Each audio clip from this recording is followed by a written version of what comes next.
The air was unusually tense that Tuesday morning as Officer Karen Delaney stepped out of her cruiser, her boots crunching on the gravel outside the Grand Central Station's back entrance. Her K-9 partner, Rex, a sharp-eared and fiercely loyal German shepherd, leapt out behind her, immediately scanning the area.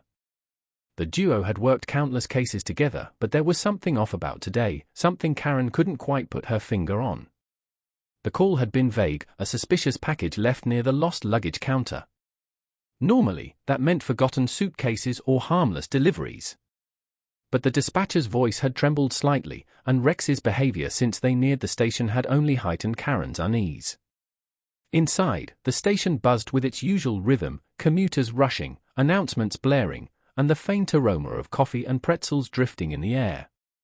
Karen weaved through the crowd, Rex close at her side, his nose twitching constantly. As they neared the lost items desk, an older station attendant named Marvin flagged them down, wiping nervous sweat from his brow. "It's over there," he said, pointing to a black violin case resting neatly against the base of a forgotten coat rack. "It's been there for almost 3 hours. No tags, no ID. Just sitting there." Karen nodded, immediately going into protocol mode. She motioned for the bystanders to clear the area as Rex approached the violin case. But as soon as they were within 10 feet, something strange happened. Rex stopped.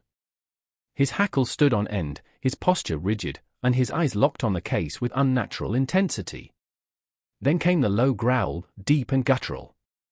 Karen had seen Rex react to drugs, bombs, and even human scent, but this was different. He wasn't just alert, he was obsessed. "Rex," she called softly, kneeling beside him. But the dog wouldn't look away. Slowly, he crept toward the case, his nose barely an inch from the surface, sniffing repeatedly before sitting down, staring directly at it, and whining. Karen's stomach flipped. That was his signal, not for explosives, not for narcotics, but for something alive. "Marvin, clear the floor now," Karen barked, grabbing her radio. "This is Officer Delaney. I've got a suspicious case and a live alert from my K-9. I need backup and bomb squad now." Minutes later, the area was swarming with officers, the perimeter sealed off, and the bomb squad in full gear. But even with the robotic arm and X-ray scanner, no one could immediately determine what was inside. The lead technician, a wiry man named Tate, furrowed his brow as he looked at the grainy screen. "There's movement," he murmured. "Faint, but definite. Whatever's in there, it's alive." Karen felt her pulse quicken. What in the world could be alive inside a violin case? A small animal? A threat? Or something much worse? Tate carefully unlocked the latches with robotic tools, his every movement calculated and slow. A collective hush fell over the station. The case creaked open. Karen, holding Rex's leash tight, watched every inch of the process, her other hand hovering over her holster. And then, silence. A long, eerie silence before Tate removed the top panel and peered inside. "Oh my God," he muttered, stepping back. "You're gonna want to see this." Karen hurried over and looked inside the case. Nestled in a bed of velvet, barely moving, was a newborn baby. A baby. Her breath caught in her throat. The infant, no older than a few days, was wrapped in a fine, silk scarf. Its tiny chest rose and fell weakly, its cheeks pale. Karen's first instinct was to call for a medic, and she did, her voice trembling. "Get paramedics down here, now. We've got an infant, still alive." Rex barked frantically as if echoing the urgency, tugging toward the case. Karen could barely process it. A baby. Inside a violin case. In the middle of a train station. Abandoned, but still breathing. She crouched down beside the open case as the paramedics arrived, gently lifting the baby and checking for vital signs. The crowd of officers behind them stood stunned into silence. "Who would do this?" one whispered. Karen didn't have an answer. But as she looked closer, she noticed something else, a small note, tucked behind the baby, half hidden beneath the velvet lining. Carefully, she removed it. It was written on expensive cream-colored stationery in immaculate handwriting. This child must survive. The truth is hidden beneath the music. Trust the dog. L. Karen blinked. What kind of message was that? What truth? And what did Rex have to do with it? She turned to her partner, who was still fixated on the case, sniffing around it like there was more to be found. There's something else here, she whispered, almost to herself. And she trusted Rex, he'd never failed her before. The dog circled the case again, then suddenly lunged at the interior base, pawing it with insistence. Wait, Karen said, waving for everyone to back up. He's onto something. With the bomb squad standing by, Karen peeled back the velvet lining at the base of the case, revealing a false bottom. And inside that compartment, carefully tucked away, was a small leather-bound notebook, a tiny flash drive taped to the cover, and what looked like an old, yellowed photograph of a woman holding the baby. The woman had the same blue eyes Karen now saw faintly in the infant's face. The air was thick with confusion, awe, and something else, dread. Karen stood up, holding the items, her mind racing. This wasn't just an abandoned baby. This was part of something bigger, something hidden, something someone wanted to be found, but only by the right hands. And somehow, that someone trusted Rex more than anyone else. As the paramedics took the baby away, Karen looked down at her partner and said, "Good boy, Rex. We're in this now, aren't we?" The dog wagged his tail once and sat down, eyes still sharp, watching the violin case like it still held more secrets. And maybe it did. The precinct buzzed with a quiet storm of speculation the next morning. Everyone had heard the story, how Officer Karen Delaney and her K-9 partner Rex had discovered a living infant inside a violin case at Grand Central Station.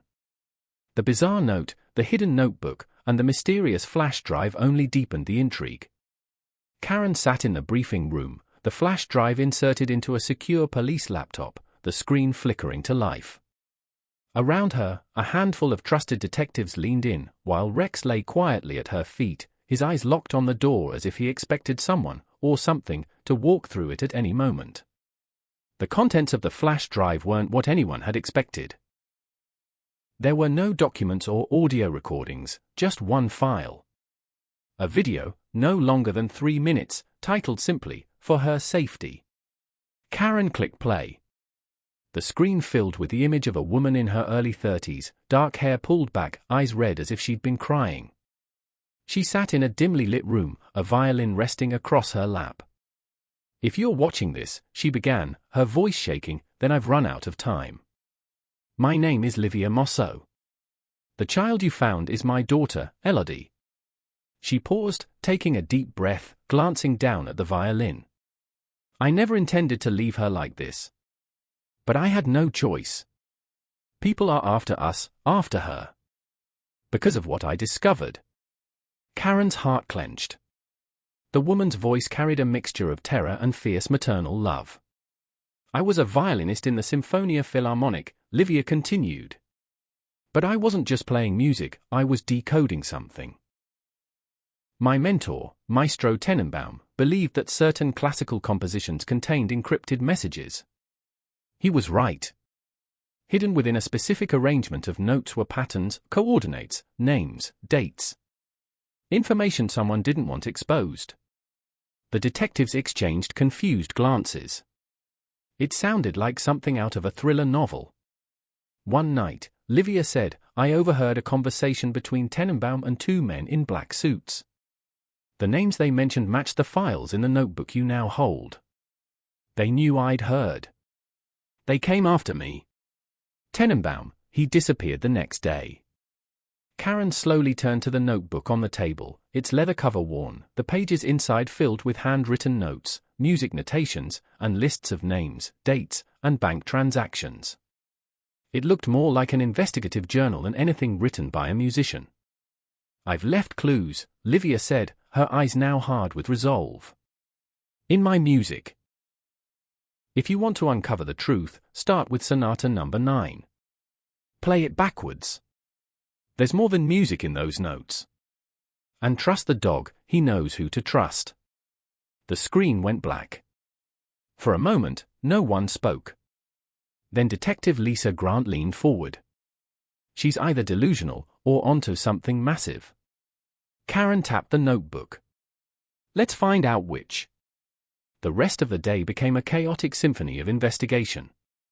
The notebook contained detailed pages tracking several shell corporations, payments to anonymous accounts, and government contracts tied to weapons development and child trafficking investigations. Karen's blood ran cold.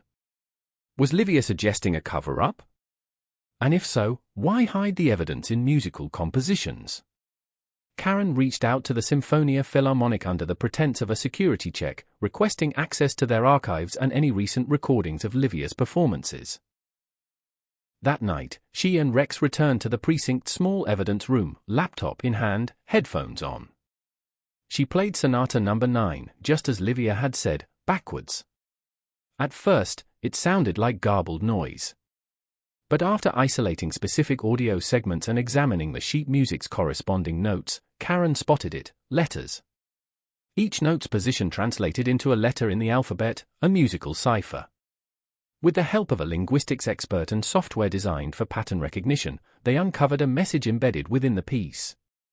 They're using the children. Transported through private concerts. Vienna. Dubai. DC, find the conductor. Karen's stomach churned. This wasn't just about one child or one terrified mother. This was an international operation, and the orchestra might have been used as a cover. The next day, Karen and Rex returned to Grand Central Station, retracing their steps, trying to figure out how the violin case had been left there without detection. Surveillance footage had been mysteriously corrupted during the time window of interest. Someone had gone to great lengths to cover their tracks. But one station employee, a teenage intern named Joel, remembered something odd. There was this guy, Joel said, suit, sunglasses, the whole Men in Black vibe. He wasn't carrying anything when he walked past me, but 5 minutes later, that case was there. Karen had him sketch the man's face, and when she ran it through facial recognition software, it pinged Jason Miles, a known mercenary suspected of carrying out Black Ops missions in Eastern Europe. No known affiliations, but whispered connections to the underworld. This just keeps getting deeper, Karen murmured. That night, after a long day of decoding, Karen collapsed onto her couch at home, Rex curled at her feet. The baby, Elodie, was now in protective custody, under constant care. Karen had visited her earlier. She had Livia's same blue eyes, the same small, stubborn mouth. Something about her haunted Karen, how close she'd come to being lost forever. Her phone buzzed just before midnight. It was an encrypted message, sent through a secure police line, but not from anyone she recognized. It read, "You're asking too many questions. Drop it. Or Elodie disappears for good." Karen's blood ran cold. How did they even know her number? How did they know she'd seen Elodie? She looked down at Rex, who sat upright now, growling low at the window. His eyes glowed with alertness. A shadow moved just outside her house. Karen stood slowly, heart pounding, and whispered, "Rex, stay close." She grabbed her sidearm, peered through the window, but there was nothing there. Just the wind. But deep down, she knew the truth: they were watching her now. And the music was far from over.